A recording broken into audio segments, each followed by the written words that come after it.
to you, O Lord. Now, all the tax collectors and sinners were coming near to listen to Jesus, and the Pharisees and the scribes were grumbling and saying, "This fellow welcomes sinners, and he eats with them." So he told them this parable. There was a man who had 2 sons. The younger of them said to his father, "Father, give me the share of property that will belong to me." So he divided his property between them, and a few days later, the younger son gathered all he had and traveled to a distant country. And there he squandered his property in dissolute living. When he had spent everything, a severe famine took place throughout that country, and he began to be in need. So he went and he hired himself out to one of the citizens of that country, who sent him to the fields to feed his pigs. He would gladly have filled himself with the pods that the pigs were eating, but no one gave him anything. But when he came to himself, he said, "How many of my father's hired hands have bread enough to eat and to spare? But here I am dying of hunger. I will get up. I will go to my father, and I will say to him, 'Father, I have sinned against heaven and before you. I am no longer worthy to be called your son. Treat me like one of your hired hands.' So he set off, and he went to his father. But while he was still far off, his father saw him, and he was filled with compassion. He ran, he put his arms around him, kissed him. Then the son said to him, 'Father, I have sinned against heaven and before you. I am no longer worthy to be called your son.' But the father said to the slaves, 'Quickly, bring out a robe, the best one. Put it on him, put a ring on his finger, sandals on his feet, and get the fatted calf and kill it, and let us eat and celebrate. For this son of mine was dead, and he is alive again. He was lost, and he is found.' And they began to celebrate. Now his elder son was in the field, and when he came and approached the house, he heard music and dancing. And he called one of the slaves and asked him what was going on.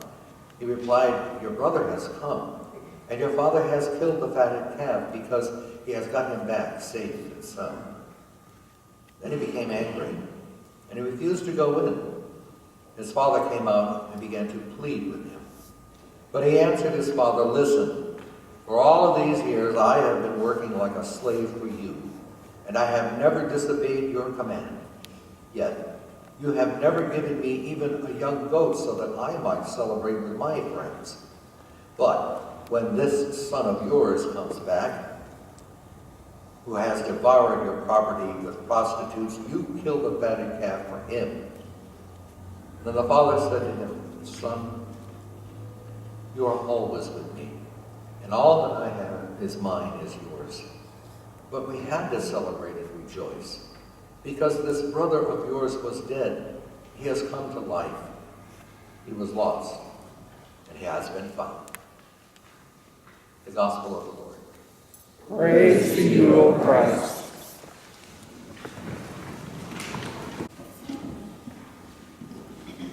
And the children are going.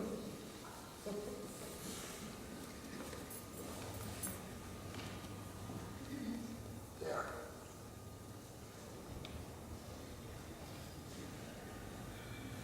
A parable such as this always invites us into what storytelling is all about. It's a Jewish way of bringing realities into people's life, and no one seems to have done it better than Jesus, most especially in this parable, always referred to as the prodigal son. But we might be invited to kind of rename it a little bit better. Perhaps the parable of the son of the father that had 2 sons, or the 2 sons who had a father, or however which way you want to put it, to kind of recast the whole thing and see it for what it is.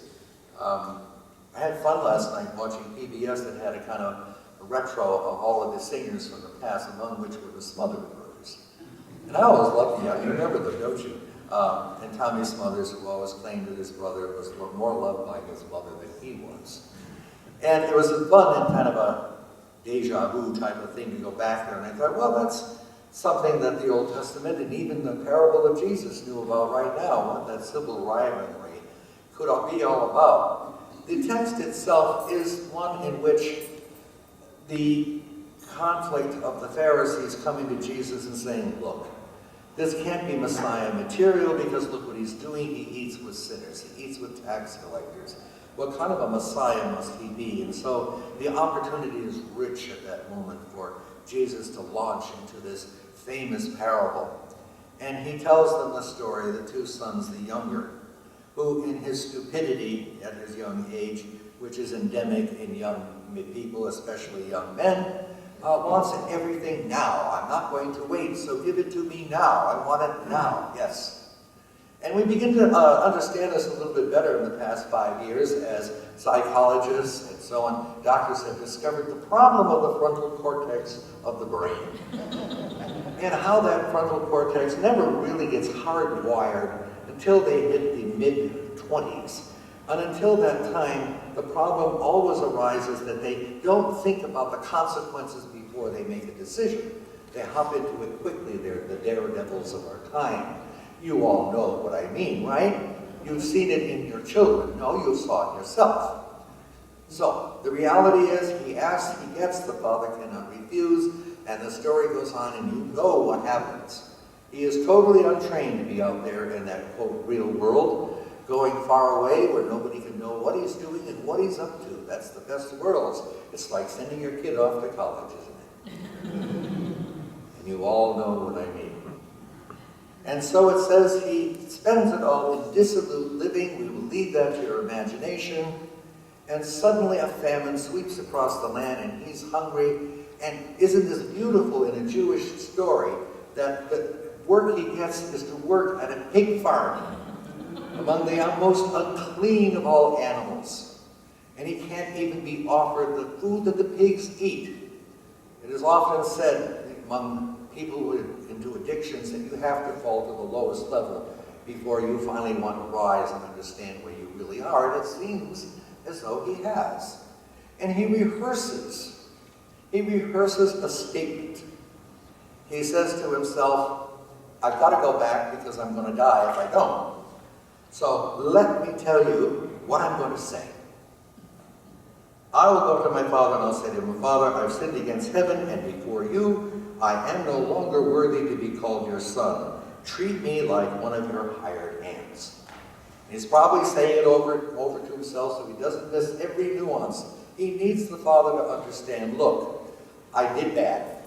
So my only hope is that despite everything I've done and I've squandered my inheritance, you'll at least take me on as a hired hand. I'll sleep with those in the bunks over to the side. I won't enter your house.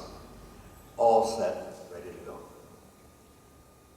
But while he was still far off, his father saw him, filled with compassion.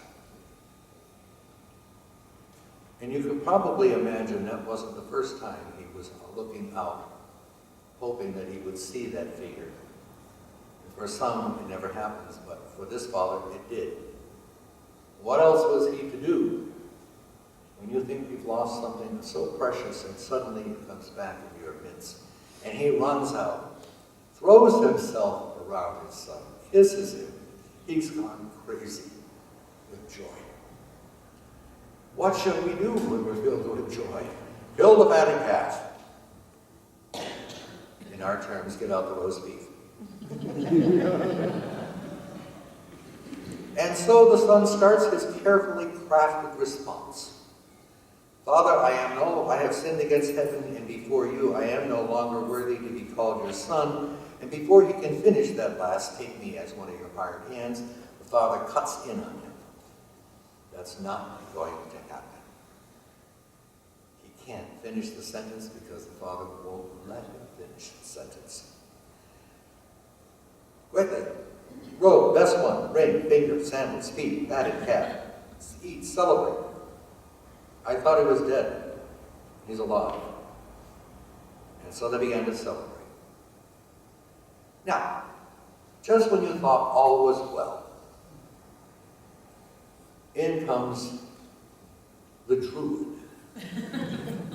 The elder son was in the field and he says, what's going on? Music and dancing. Oh, your brother's back. Your father killed a fatted calf.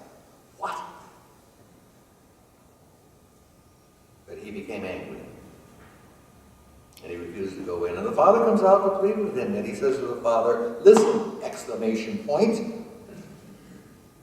I've worked for a slave, like a slave for you. I've never disobeyed. You never even gave me a young goat, never mind the fatted calf, so that I might celebrate. But when this son of yours, i.e. not my brother, this your son of yours, comes back, who has devoured your property with prostitutes, you killed the fatted calf for him. What a foolish thing to do. How could you? And then the father says, son, you're always with me, and all that I have is yours. We had to celebrate. We had to rejoice. Because this brother of yours was dead, he's come to life, he was lost, and he's found. What did you expect me to do? Now the cast of characters is limited. It's only 3. And it's wonderful and easy to see, oh, the Father's God. Yes, sir, that's what it's all about. The prodigal son, well, he is the waywardness of all humanity. People do those stupid things, and sometimes they wake up to the fact of where they really are, and they've got to go home, whatever that home might be. And we can almost support the self-righteousness of the older son, can't we? After all, he's the good guy. Isn't he? Or do we have a problem with what's going on underneath the subtext of this scriptural quote? That perhaps underneath all of the obedience, underneath all of the perceived goodness of the older son, lies what lies in all of us. That kind of test that brings out what we don't think we are in our religiosity, and it tests the mettle of our faith and our piety. Oops. Looked good until the test came along, didn't it? Now the problem here is, of course, what do we do with all of this text? And the problem always with every parable is it leaves you in a lurch, doesn't it? You might want to know, well, what happened the next day, after the feast was over? What happened the next week? Tune in tomorrow to see if the older son finally gets the message. Or does the forgiven son say, hey, not bad. I think I'll try to get back into the graces of my father, which, by the way, he already is. The parable invites you to extend it out into your life. To ask yourself the reality of who you are. To put a mirror in front of your own life as it passes by you and ask yourself, how do I figure into this story? How do I understand what love really is all about? Old grudges, old family squabbles, all of that stuff that makes up our lives. Oh, our own righteousness. I was right, you were wrong. And all of a sudden it doesn't seem to matter in this text where the Father says, no matter where the son is, whether young or old, I cannot stop loving. I can't do it. I don't know how. And if that's the story of what God is all about, I can't stop loving. I don't know how. Then the reality of our journey to Jerusalem following Jesus during Lent takes on a new and deeper meaning. It looks at us, at our moments of the younger son, and says, I've got to have you. It looks to us as perhaps the righteous older son and says, you don't know what love is all about yet, do you? Stick with me, because everything I have is going to be yours. But keep in mind that there are people out there that I have just got to forgive because they're so dumb in the things they do. And when they wake up, I've got to love them again. I've got to feed them again. It is like the people who come up here to receive bread and wine. Out of all of you who don't know what's happening in each other's lives, how do we really know who understands what forgiveness is being placed in their hands with that bread and that sip of wine? We don't. And so we gather together, stupid sons, arrogant sons, to the loving Father. And that's what it's all about. At any given time, this whole place becomes that great hospital for the sinners who come back and say, can I give this another try? Is there a fatted calf out there that I can count on? Is there forgiveness? And when I rehearse my prayers to God and say, this has not been a good week, is there an interruption by him to say, yes, I knew that all along. So come on back. So there it is. Prodigal son, maybe better sold as a father with two sons who represented both sides of what brokenness is all about. The big-time sinner that makes the front pages, the underground sinner who seems to do it all right, but fosters that type of anger and envy that doesn't want anybody else to be as forgiven, or even worse, never really sees themselves as needing forgiveness. That's the tough one, isn't it? So maybe out of this whole text, there's something to be said finally about this young guy who comes back and says, oh, God, you've taken me back. Yes. And the older son that says, why are you doing this? And we find ourselves in those positions, volleying back and forth, because that's what it means to be human. That's what it means to need God's grace. And at any given time, we find ourselves in those situations in life that simply says, I heard about this guy in prison. He killed 2 people. He's in for life. And guess what? He found God. I don't believe it. Maybe he did. And maybe we become the oldest son of that moment. That type of judgment that simply says, couldn't possibly be true that the Spirit of God came to this type of person. Or maybe that person was exactly with whom God loves to do business.